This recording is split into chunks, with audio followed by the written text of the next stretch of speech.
सूरज ओइला सकाळ आसिला हेला पाठ पढ़ा बेला केते आशा केते उद्दीपना नहीं नुआ शिशु खड़ी छुईला प्रवेश उत्सव आसिला देख विद्यालय हसी उठिला प्रवेश उत्सव आसिला विद्यालय हसी उठिला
केते साजा सजा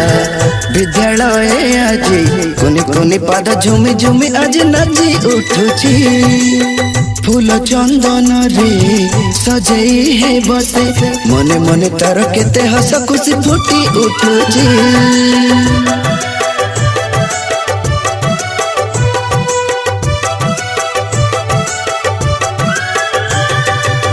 केते साजा सजा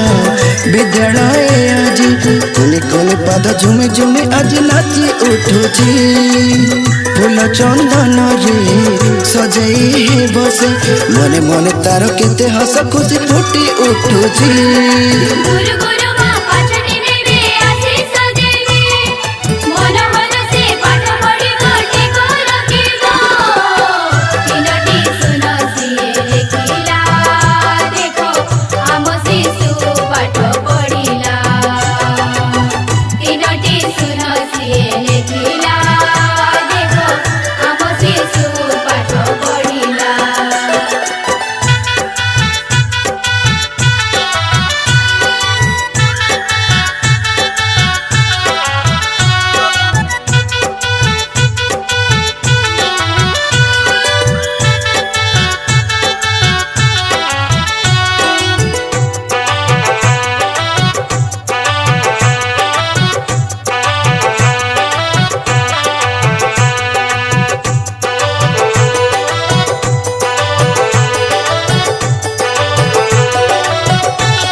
विद्यालय देखी हेबो आनंदित नुआ नुआ संग साथी संगे केते मिसिबो हसरे खुशी रे गुरु को साथी रे केते नुआ नुआ नुआ कथा जानी सिखिबो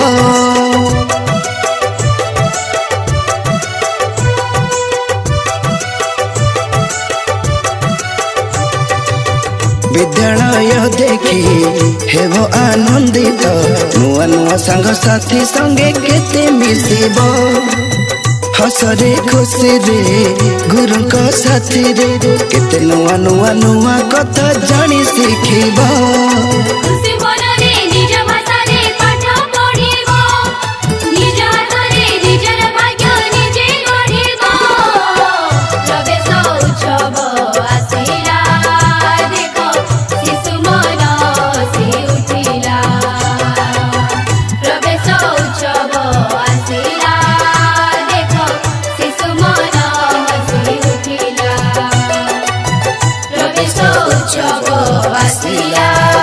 देखो विद्यालय हसी उठिला प्रवेश उत्सव आसिला।